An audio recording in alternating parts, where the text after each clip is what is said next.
Welcome to From Rhyming to Reading, the Importance of Phonological Awareness. I'm so glad that you can join me this evening. We're expecting a bunch of people on the call, so I think that we will get started, and as they join, we will invite them in as well. So thank you so much for sending your questions ahead of time. It's always great to know what you're thinking and some of the challenges that you're having and the questions that you have. It makes it much easier for me to target what I'm going to speak about. And tonight's webinar is going to give you an overview of what reading is and the importance of phonological awareness, which is a really big term, but in fact, it's a really important term in terms of reading acquisition. And it starts very early, really at around, well, even before age 3, but it really starts to solidify between ages 3 and 5 and continues from there. But hold on to that thought. We're going to get to it in a moment. So let's take a look at our next slide and we'll get started. So my name is Ruth Rumack, for those of you who don't know me, and I am the associate, no, I'm not the associate, I am the Executive Director of Education for Ruth Rumack's Learning Space. We are an educational center that works primarily one-on-one with students, and we also work in small groups. We also have a whole host of resources that we have created over the years.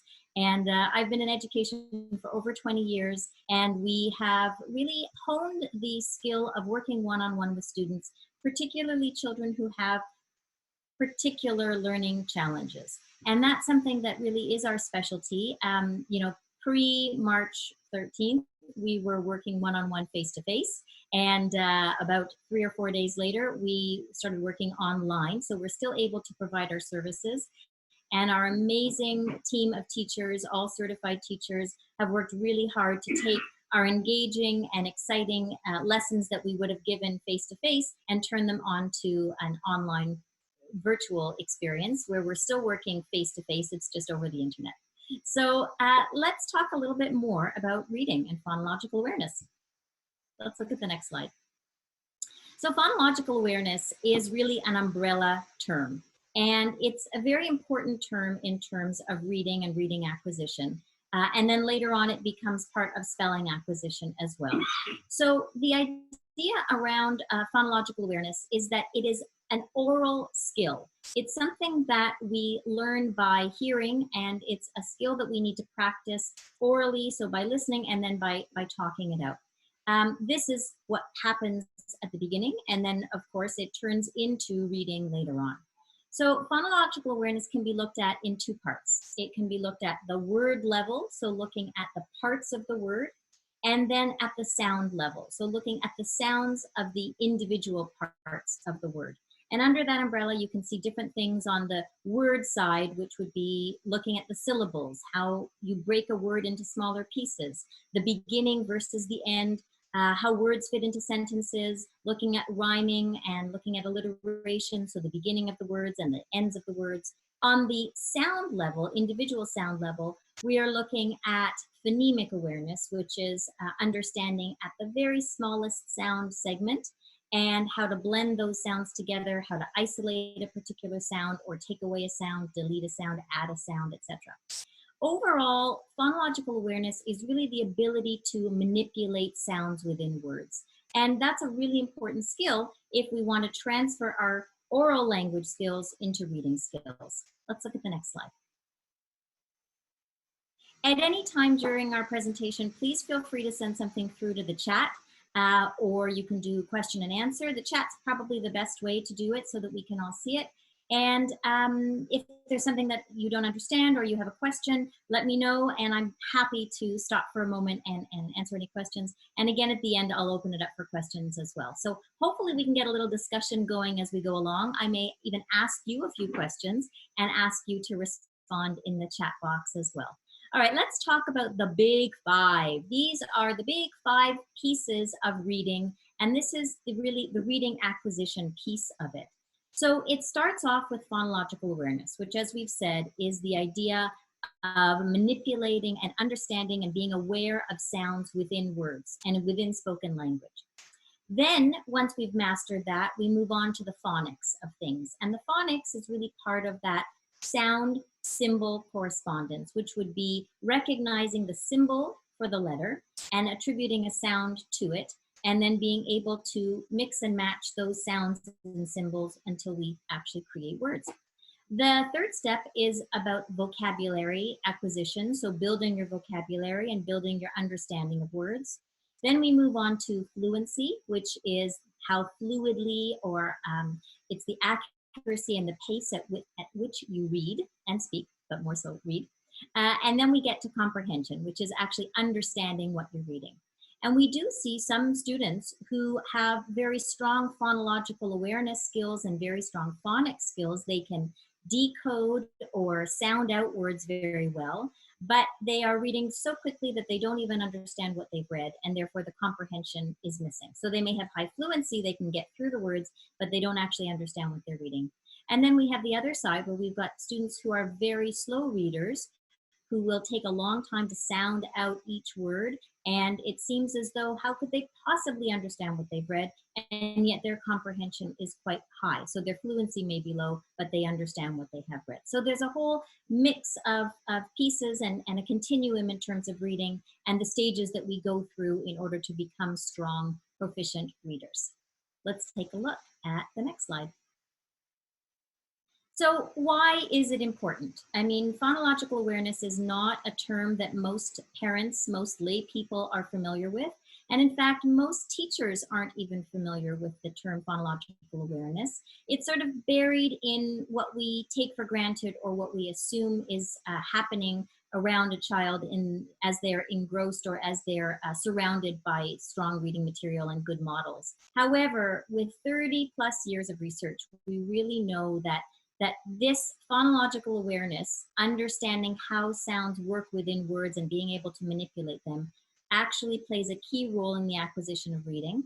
And it can be our best predictor of reading success. So not only does it future predict or predict the future of reading success, but also spelling success. And the beautiful part of it is that it can be taught.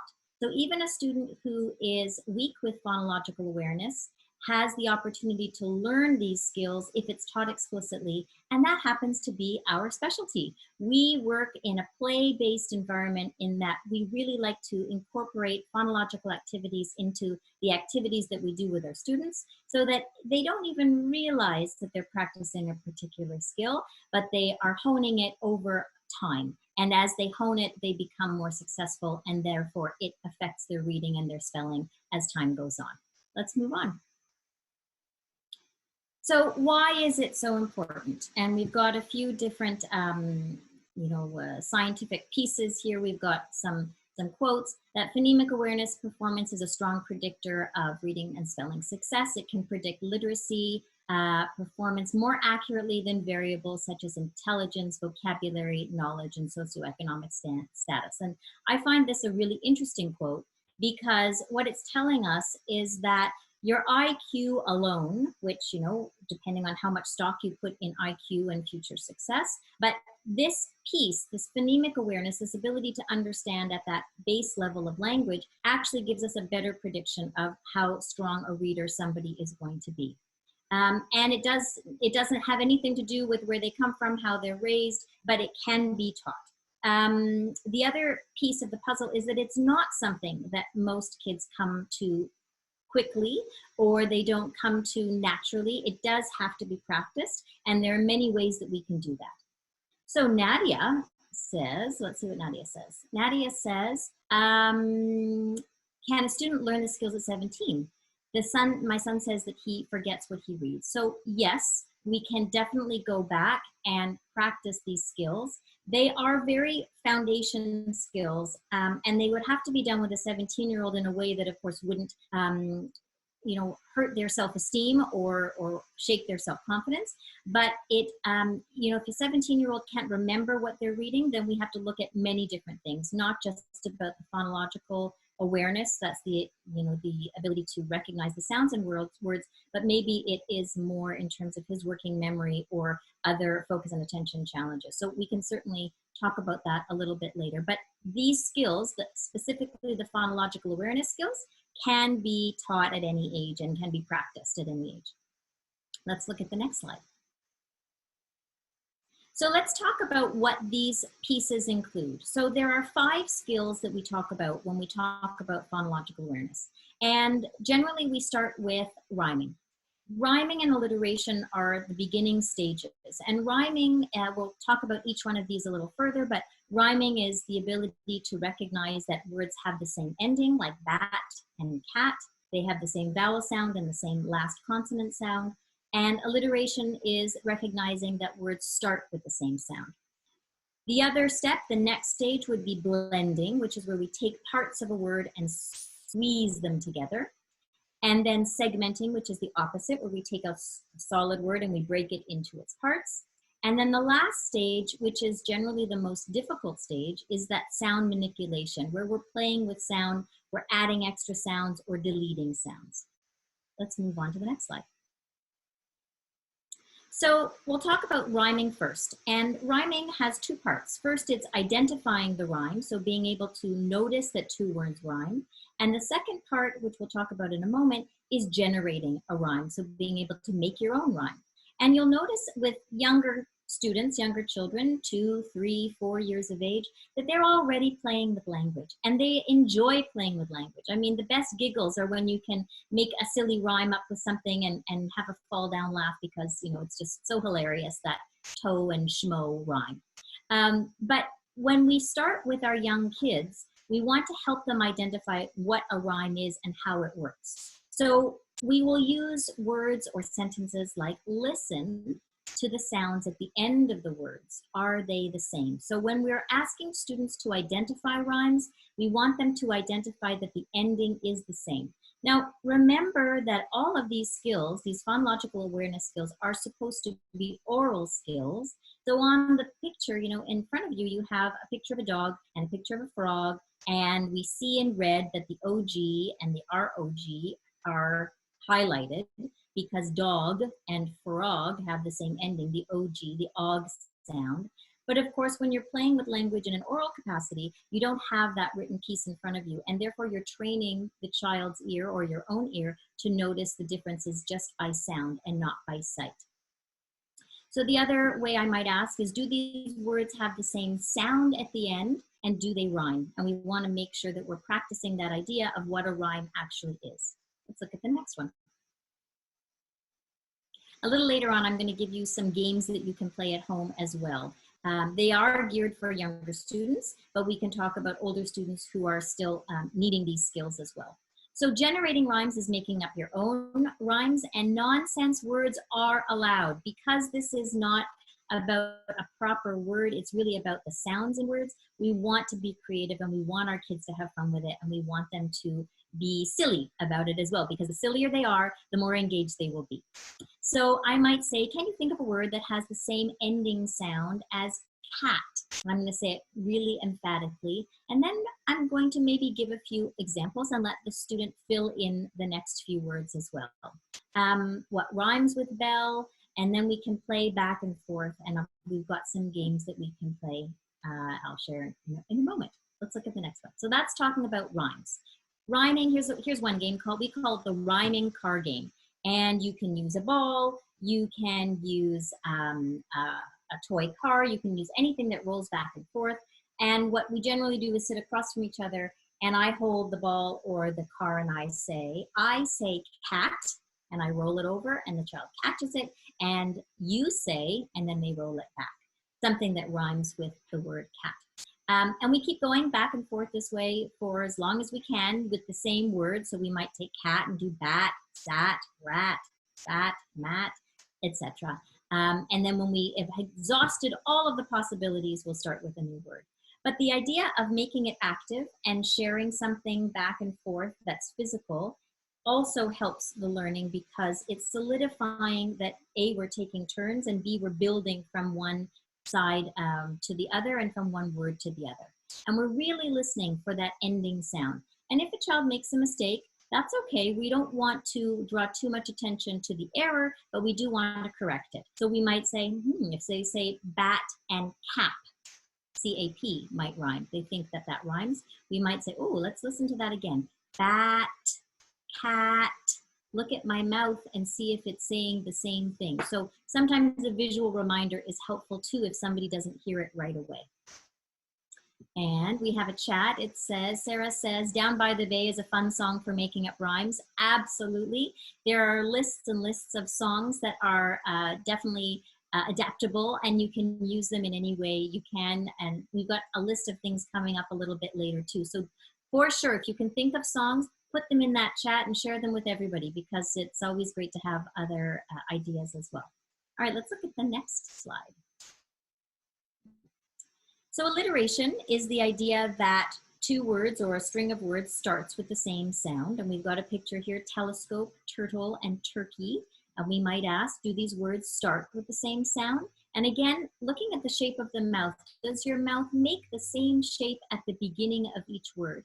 Because for some students who have a hard time hearing the differences between certain sounds, seeing the shape on the mouth and practicing the shape on their own mouth will also help.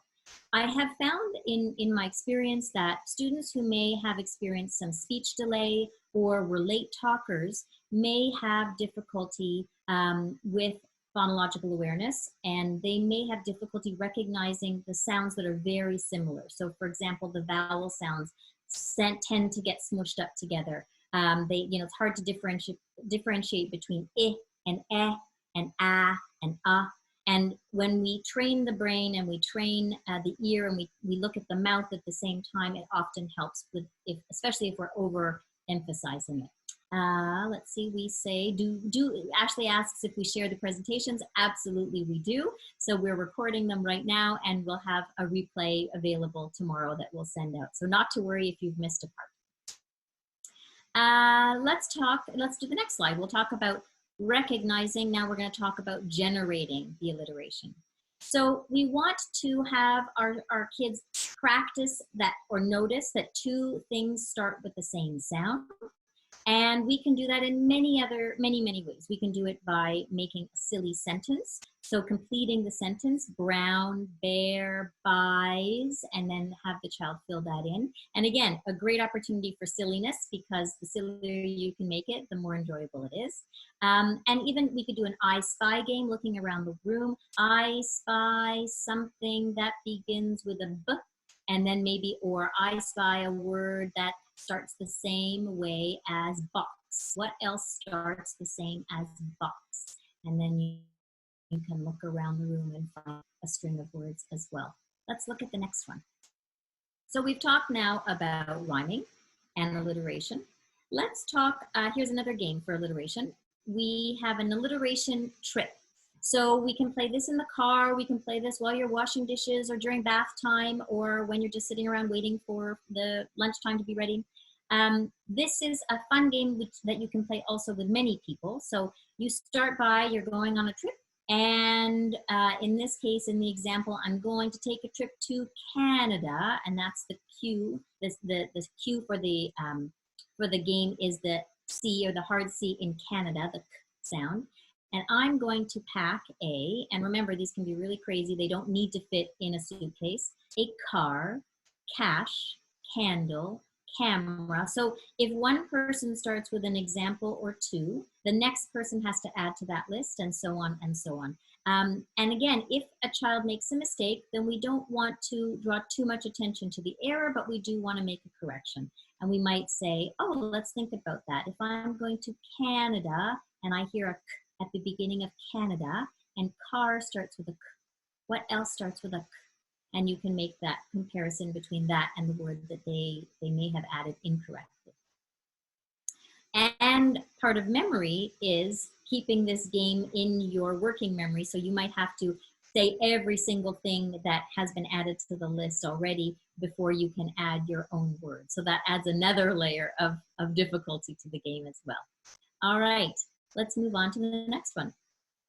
Before we go on to blending, which is the next step, does anybody else have any suggestions that they use, or that games that they've played while they're waiting for a bus, or going on a car trip, or waiting in line at the grocery stores? We're doing a little longer these days. Anybody have any other games? Please put them in the chat box. I would be happy to call them out and share it with everybody. Part of why we do this, you know, our is community building. And we really want to reach out to community and share our ideas with you. And we hope that you will share some ideas back to the rest of the community and with us as well. So let's talk about phoneme blending. And that is the task or the skill of taking individual sounds, saying them very slowly, and then squeezing them together. So for example, I might say, this is a picture of a sun, and I'm going to say it really slowly. Can you squeeze it back together? Or can you say it fast? And often when I say to a student, can you say it fast? The first thing that they'll do is say it louder. They'll shout it out. But then I'll say, okay, let's try it again. We're going to say it really slowly, and then we're going to say it fast. So we're squeezing it together.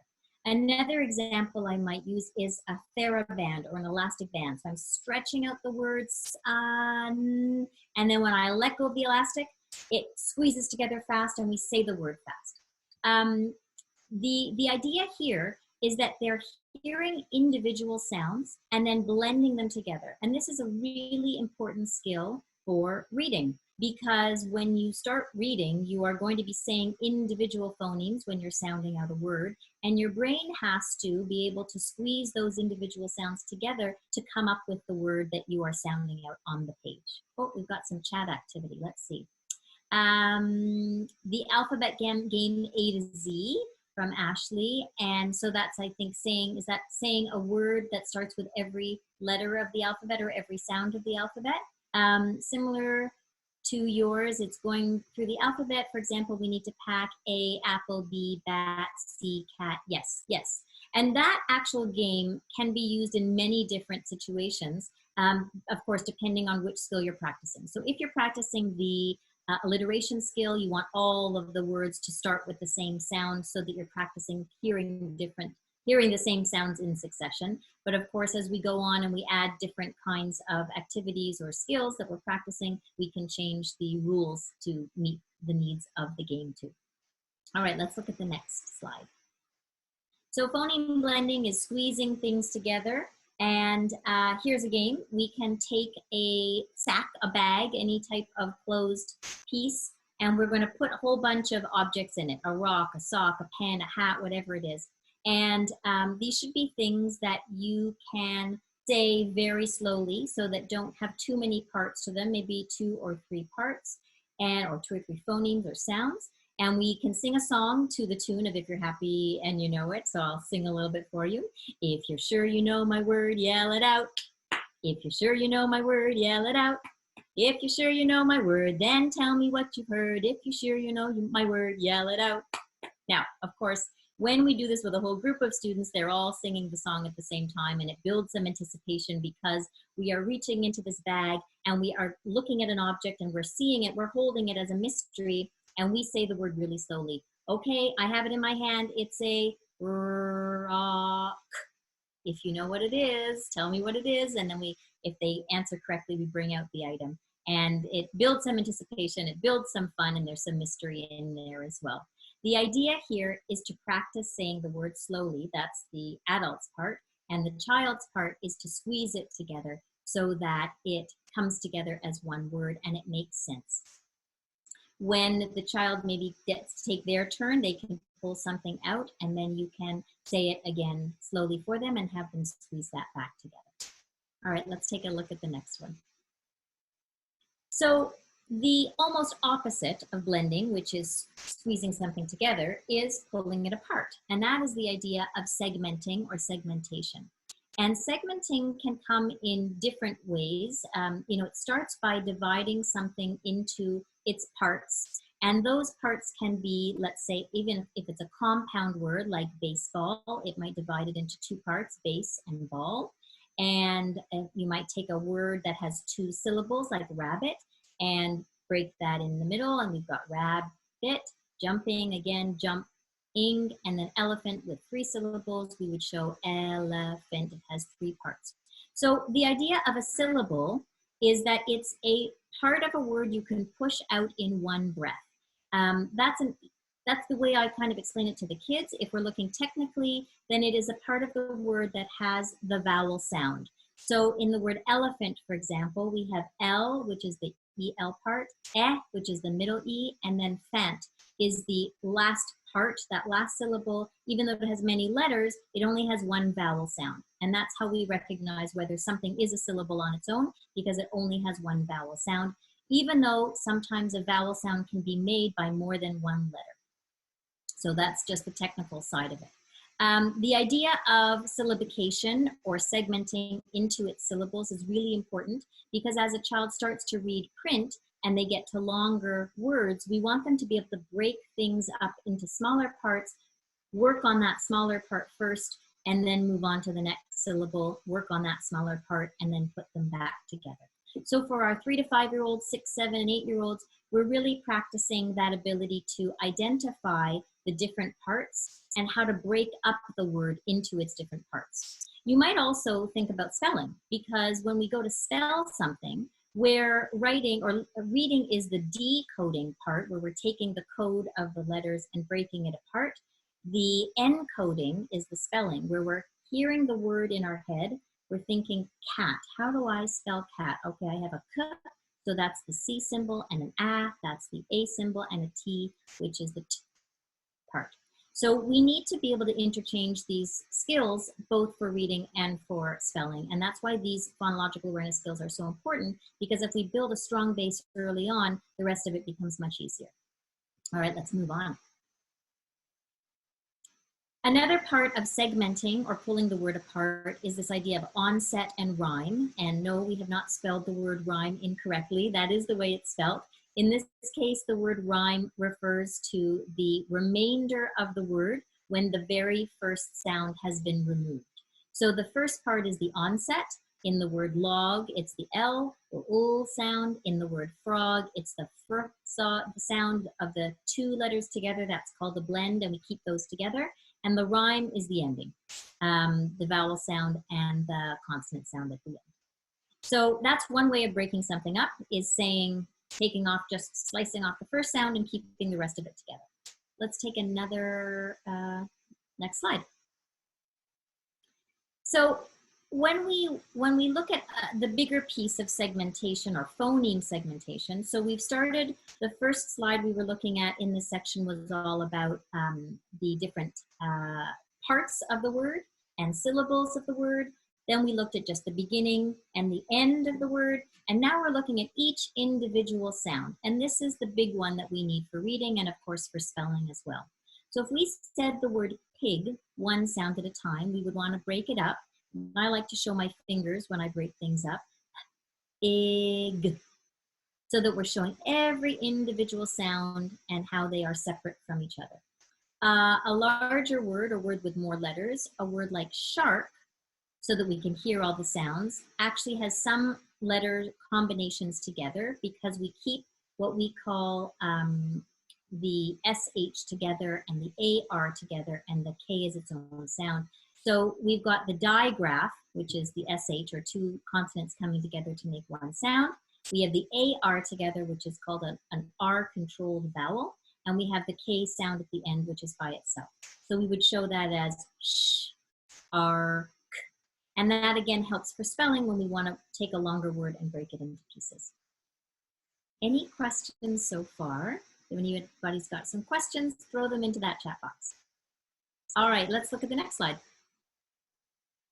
So here's the game for segmenting. This is called the treasure chest game, and we can segment things by syllables. So if you have a box at home, you can have the child decorate it. You can cut a hole in the lid. You're putting one or two objects, put a few objects in there that have different types of syllables and different numbers of syllables. Generally, starting with 1, 2, and 3 syllable words, the child reaches into the treasure chest and pulls out an object, and then we clap or tap or show the different syllables, number of syllables that it has. The reason why syllable counting is so important is, again, because it helps us to differentiate the different parts of the word. So let's say I pulled out rock.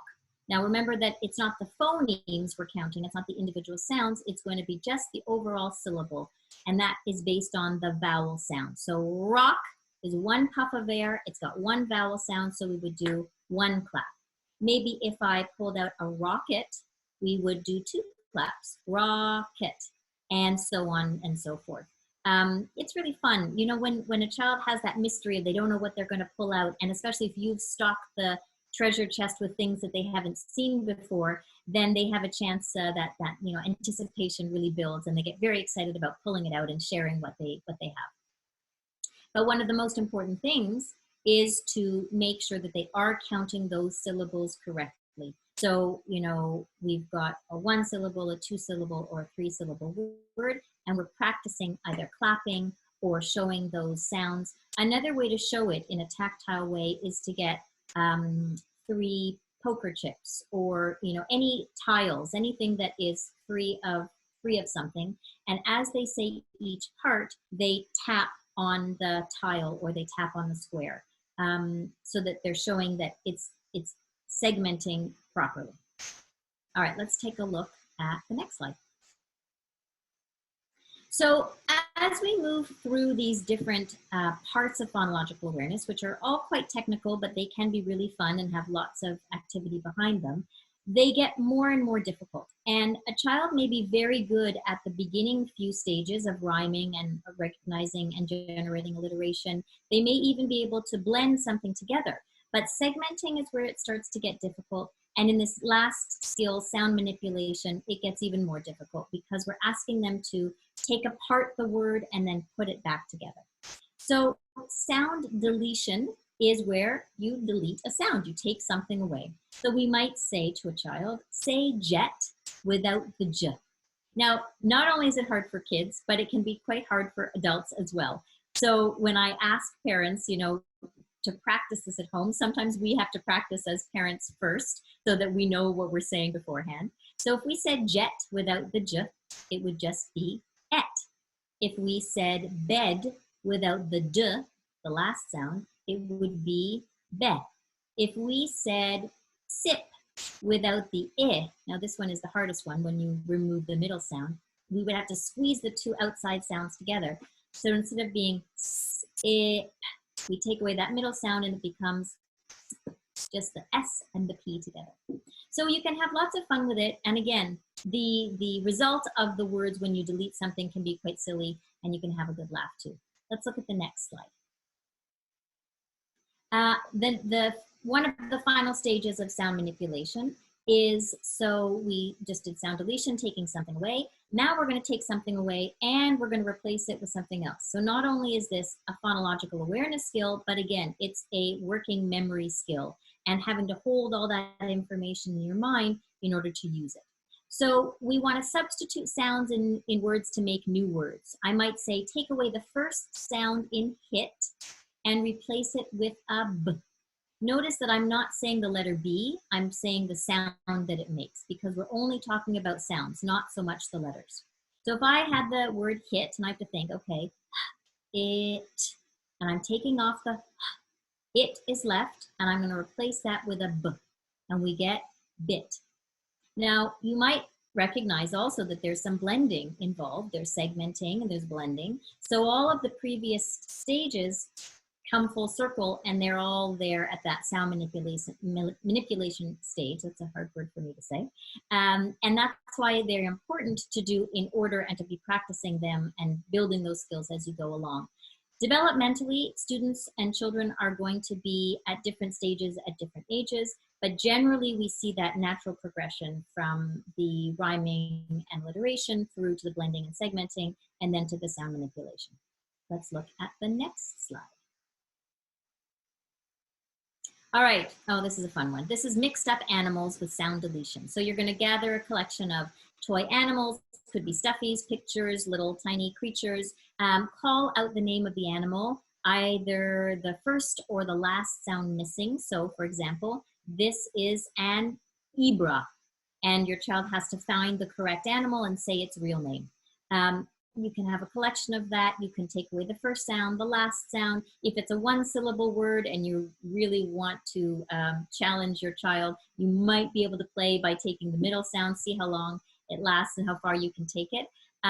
But the idea is that the child is listening to what is left, so the zebra part, and they have to put their own sound in there based on what they see in front of them, a sound that's going to make sense. And of course, create the right sound, the right word. All right, let's take a look at the next slide. So phonological awareness is, as we've said, one of the best predictors for reading and spelling success. It is also a very good indicator that there is some challenge with reading.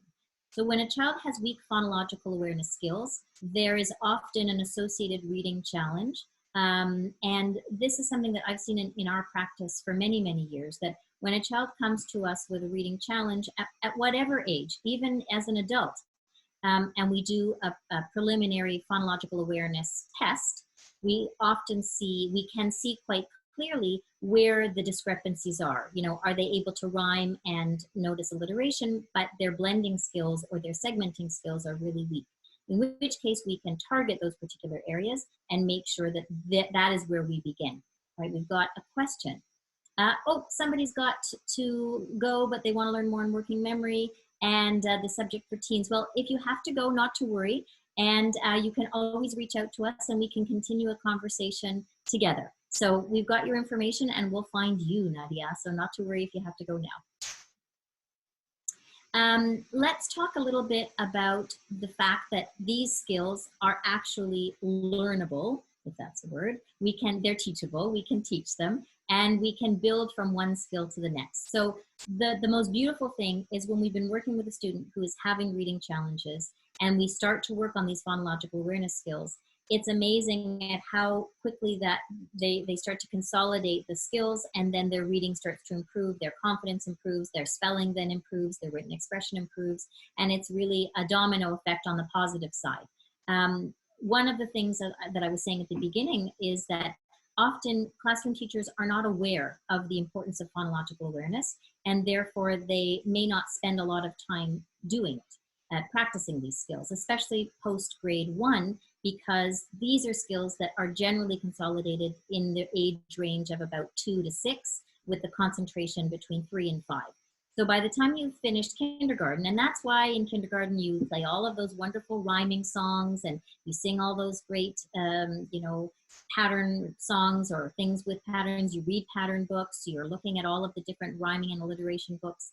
But there's more to phonological awareness than just rhyming and alliteration and patterns. In fact, this idea of blending and segmenting is of the utmost importance, and therefore will allow you to get to that sound manipulation stage with more skill behind you.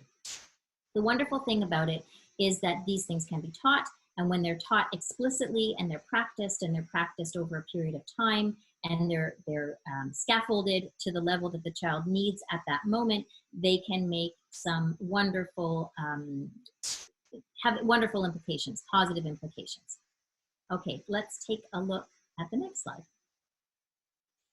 The phonological awareness is, if we want to look at sort of the big picture here, we want to talk about the fact that it really should be a part of early childhood and early language acquisition. And we know that it will help screen for future reading and spelling struggles. We also know that the stronger our phonological awareness skills are, then the stronger our spelling will be, and that we can teach students to break the language down into its parts, both for reading and for spelling. And the more we gain success in those things, the more it encourages a joy of language and ultimately a love of reading. And that's, we all want that for our kids. Even the kids that aren't reading at their grade level yet, and I say yet because I know from experience we can always work on reading level and fluency, that we want to give them these skills to help build their foundation in a very strong way. And because they can be really playful games and playful activities, we can add them to daily life without making it seem like a chore, and it seems much more like a game, and it's much more enjoyable that way. So I think in terms of slides, that is, that's the big picture that we have. Let's do one more slide moving forward. Let's take a look. So phonological awareness at home, what can you do at home? So for those early stages and those early readers, we can look at phonological awareness books. Now, there are very few books out there in the main market that say, this is a phonological awareness book. So we have to look for things that rhyme. Any Dr. Seuss book is of course, a winner. Things like Chicka Chicka Boom Chick, where you've got rhyming, you've got patterns, you've got all sorts of things happening, as well as playing phonological awareness games. Some of those we've already been talking about. And that really led us, as we were early, let's say about, how many years ago now? Over 10 years ago, I started a program called the Alphamania program. And the Alphamania program was a class for 3 to 5-year-olds, because in my practice, I was seeing a lot of kids who were in grade 3, grade 4, grade 5, grade 6, who were not yet reading at grade level. And it was, you know, the more research I did, and I did a lot of research, the more I did, the more I realized how important these early phonological awareness skills are.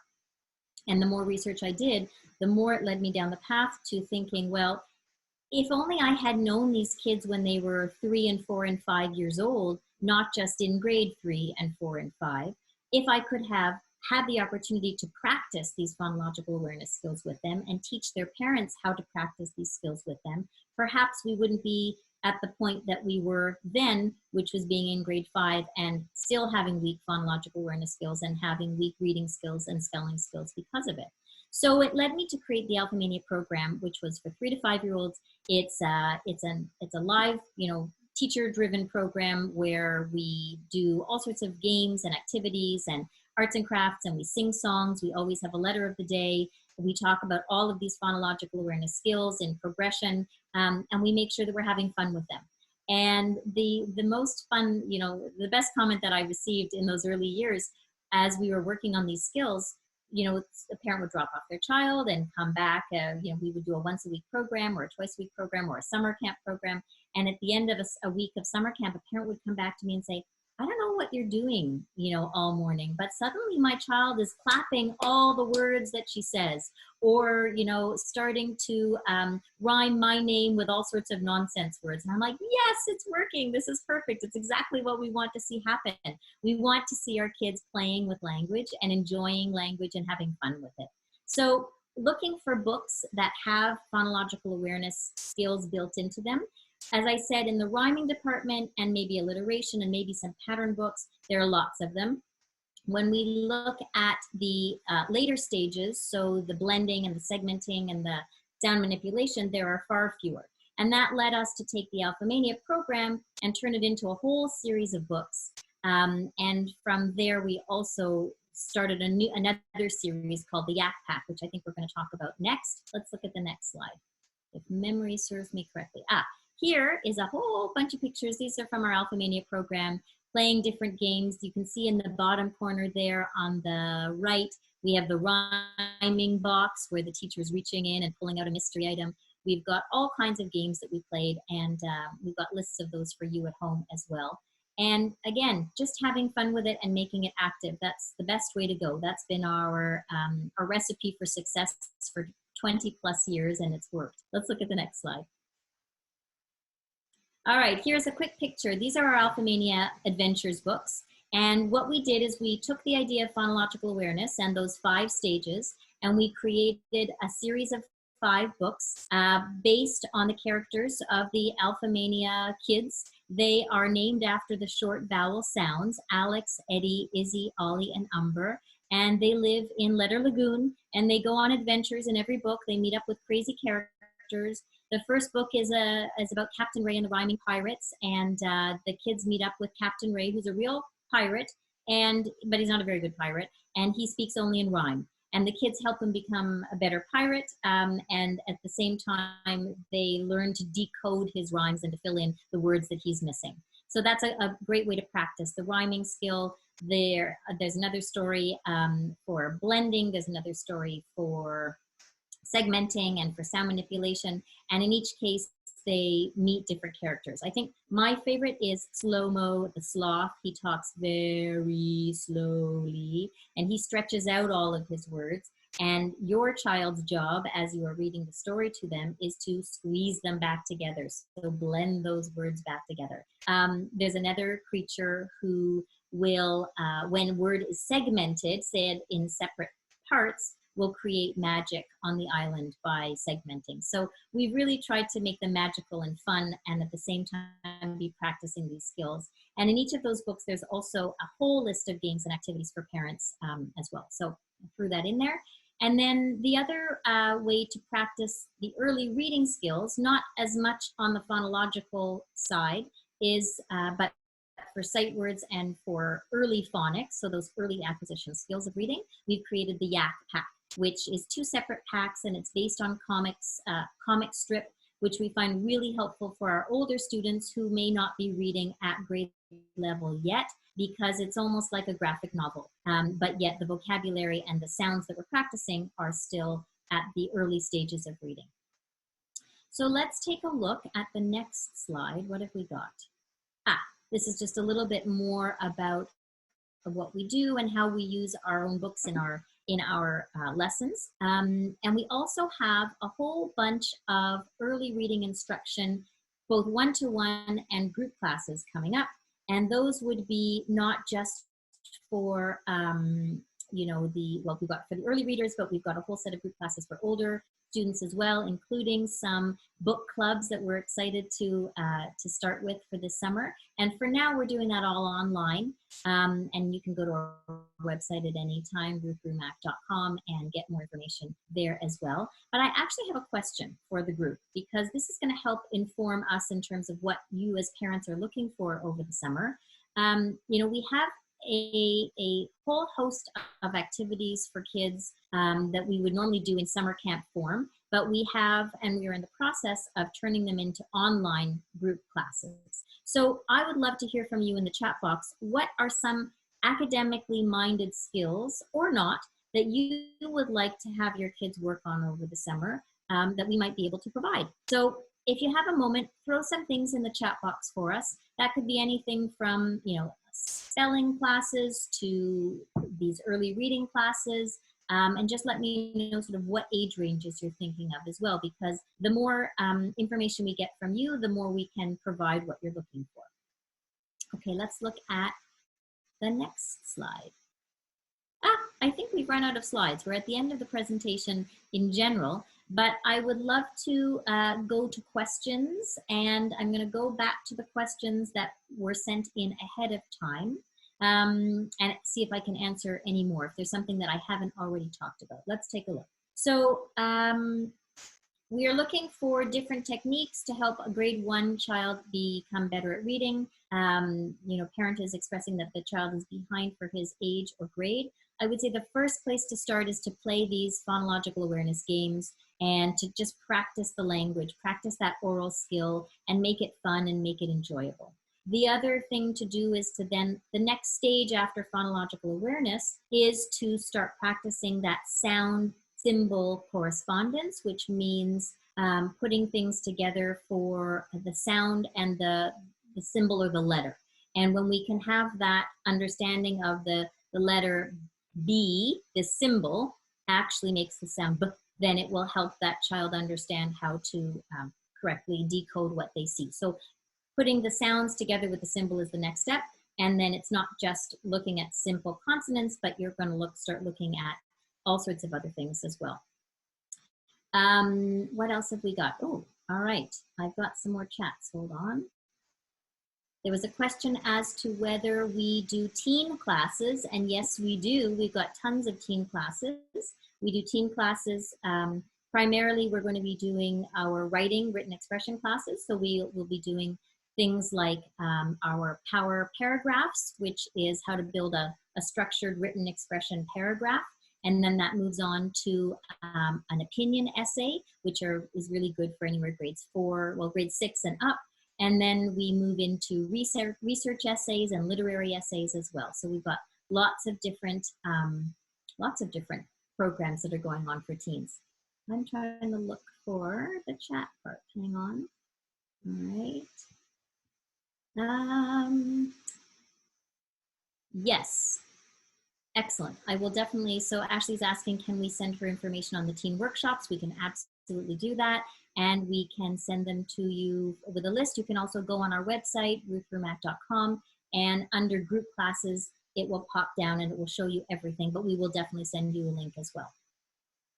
Do you have any social skills classes or only academics? Really good question. So I would say that we do some social skills classes, although not to the same degree that an occupational therapist would do the class or a behavior therapist would do the class. When we do our group classes, whether they're in person or they're online, it's always a small group of kids. It's always between 10 and 12 students max, so that each child has the opportunity to work with the teacher a little more individually. And what else? And so when we do our social skills classes, it's more about the working together as a group, as opposed to the interaction between the two students, but we are providing that guided interaction as well. We've got another chat. All right, let's see where we're at. Give me a moment here. Oh, info on the books. So we're looking at fourth grader that reads well below grade level. It's difficult to find books that would interest him at a level that he can read. Would your books be something that would interest fourth graders? So that's a really good question. I think, when we use the books in our practice, we're using them with all ages. Generally, up to grade 4, even grade 5 for a reader who's not yet at grade level. I would say that the Yak Pack books would be more appropriate than the Alphamania books. Although the Alphamania books are a fun story, it is definitely geared to the preschooler, up to age 7 or 8. So depending on the sophistication of your grade 4 child. But we also have a good list of books that are what we call high interest, low vocabulary. So those are things that would be of interest to somebody who is 9 or 10 years old, but of course the reading level is a little bit lower. One of the series that I would recommend is Who Would Win? It's not our series. I think it's a Scholastic series. Somebody can correct me if I'm wrong. But it's a great series of books where it pits two different things against each other. So who would win in a fight, a Tyrannosaurus Rex or a hippopotamus? And it goes through the different pieces of each of those characters or those animals, and then it shows, you have to decide who would win, who would have the stronger jaw bite, who would have sharper claws. But it's written at a level that is good for probably grade 2 to grade 4. And we find that especially with our boys who are reading slightly below grade level, that they're really interested in that series as well. So we'll have, if we don't already have a list of the books put together, we will send that out. And we'll send that to everybody who's been on the call so far. Anybody else have any other questions? I'm waiting. Well, my hope in these discussions is to really share our expertise and to share some understanding, to give you a little, some nuggets of knowledge that you can take with you. In terms of older students, let's talk a little bit about older students who aren't reading at grade level yet. It's a very challenging piece, of the puzzle, the academic puzzle and the life puzzle.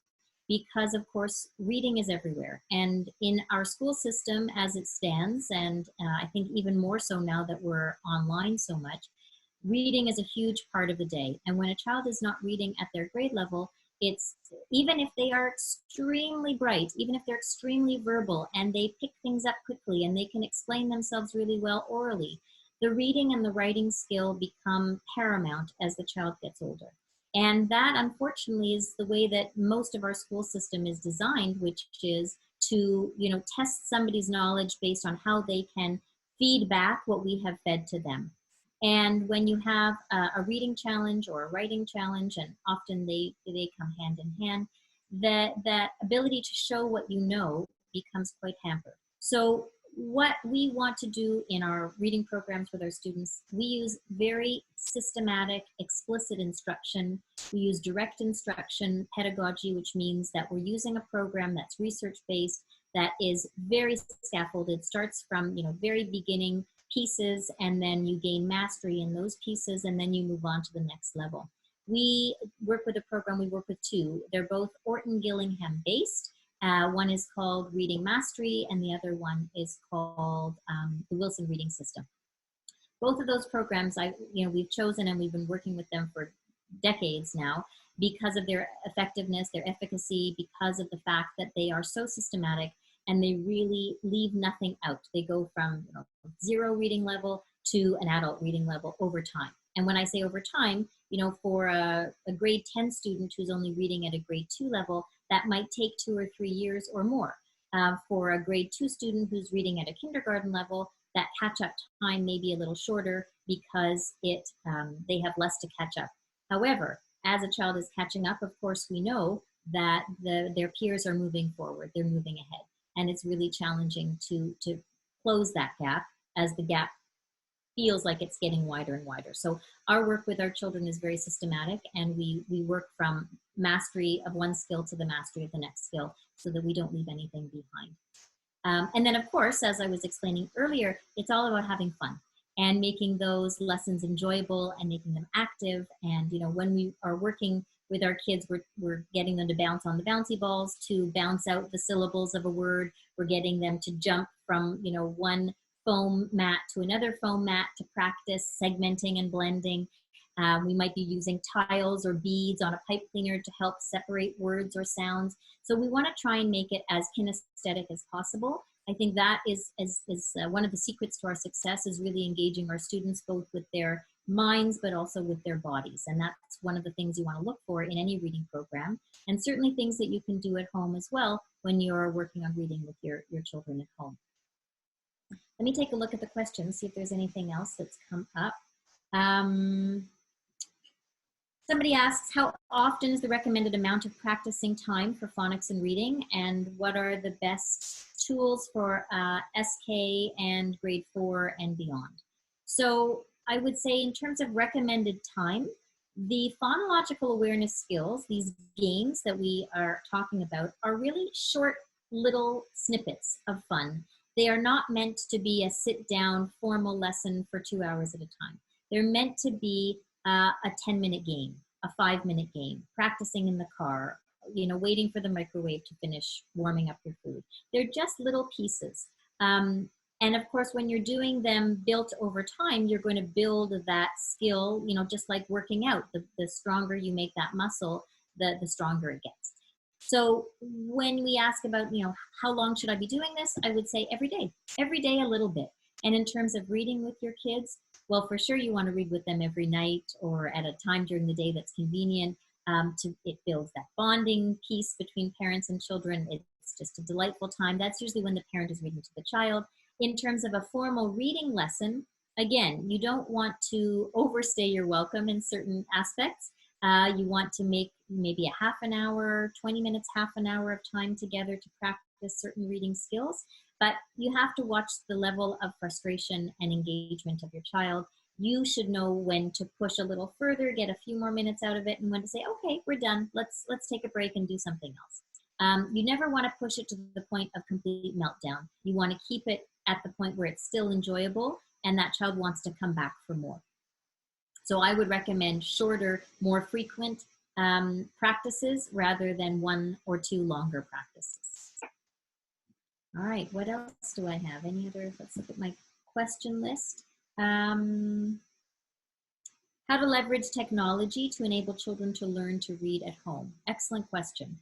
So we use lots of different things. I mean, there are many, many apps out there, many computer-based games. Some of the ones that you can use at home, I think right now would be Raz Kids or Reading from A to Z. You know, they set things up in 2 ways. They set things up in a phonological way, or phonics, based on phonics and sound combinations and sound patterns. And they also set things up based on reading level. So my go-to is always the decodable readers, or the readers that are based on phonics, because you want to teach a particular spelling or reading skill and then practice that over and over and over again until you get really good. As opposed to a reading level, which would just put you at that, you know, letter level, like your DRA level, or you know, every school has a different reading level system. But when you go with the reading level, they often introduce vocabulary and words that are spelled beyond the decoding skills of the student. So I prefer to use the decodable books from Reading A to Z than the reading level books from A to Z. Another great one to practice those early skills would be Starfall. And that's on, it's a Starfall website, I think just www.starfall. And it's lots of fun games and really simple beginning reading lessons, and then they can progress and get higher. The other thing to think about when practicing reading with your children is the idea of either guided reading or reading with them and have them read along. And there are a lot of studies that say that if you are reading with your eyes and you're listening with your ears and you're hearing the words as you're watching them on the screen, you are actually practicing and increasing your fluency without reading at all. So you could set your children up with an audible book or a book that is read digitally and have them follow along with the words. And that too will help them practice both their vocabulary and their fluency at the same time. So, there are many things that you can use app-wise or technology-wise that can help us too. All right, let's see if I've got one more. And let's see what we've got. If you've got any other questions, don't be afraid. Just send them out there. Let's see what we've got on my list. Somebody asked about a child who's 8 years old and that the parent doesn't feel that they can let their child read independently because he makes a lot of mistakes when he's reading out loud to her, and she's concerned that it's going to affect his understanding or his comprehension of the words. Well, that's a really good point. We certainly don't want to completely take that independence away from a child, because that's going to give them confidence. As they become a more proficient reader, they also need to have confidence in their own ability. But we can train our children and practice with them to slow down, to ask themselves if the word that they said makes sense in the sentence. Does it make sense for the story? Does it make sense in the bigger picture of the context? And getting them to sort of think through the words that they have said, as opposed to just decoding or just reading what they see on the page. But that's that level of comprehension we were talking about earlier. She says that if he's reading the word incorrectly out loud, she says no, and he'll pause and relook at it and then go back. But she's concerned that when he's reading independently that he's not going to get the gist of the story. And that is a possibility, but we do want to teach, when we're working with our kids, how to evaluate whether what they've read makes sense or not, and how to go back and check. So part of it is slowing down, and part of it is getting him to think about the bigger picture of what he's reading. I would also say, when we make a correction, I tend not to say, no, that's wrong. I just like to give the correct answer, as opposed to putting the words around it. So if somebody has read something incorrectly, I'll just point back and say that word says strange and not strong, so that they can see the difference. And that way, we tend to have a better flow. Oh, here's a question. How to practice spelling techniques? Is some of it memorization? Okay, well, that's a really good question. And partly the answer is yes.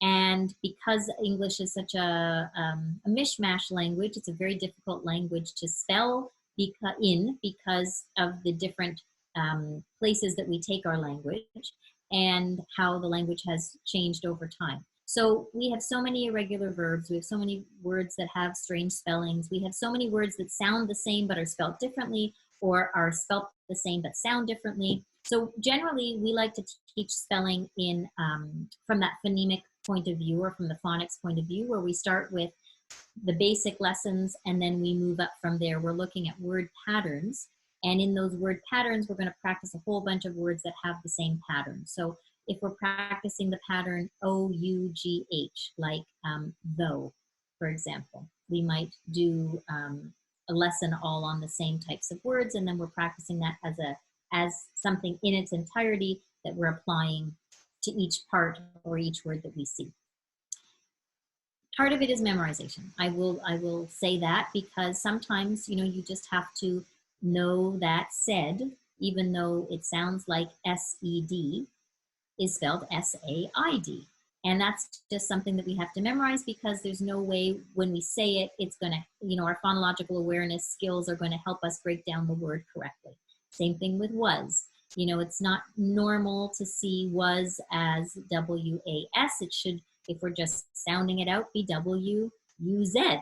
But of course, we spell it W-A-S. So there are a few different tricks for different spelling patterns, and we like to teach them in order. But of course, there's certain words, especially those sight words, that you can't spell, that don't, let's say, break down or decode as nicely as others, that we do have to teach explicitly in that way. All right, any other questions? I hope that that has answered some of your questions tonight. If there is anything else that hasn't come up in our presentation, feel free to send us an email. You can send it to info@RuthRumac. We'll also be sending you some of the handouts that we talked about, with some book lists and more information about our Alphamania and our Yak Pack books. And we would love your feedback. It's always great to get feedback. If you've enjoyed what we've had to say or found it interesting, please let us know. If you think that we could do a better job, a different job, please let us know as well. We're always open to suggestions. We are very big believers in growth mindset, which means that we may not know something yet, but we're going to get there, and we get there by constant reflection. So any opportunities for feedback are definitely welcome.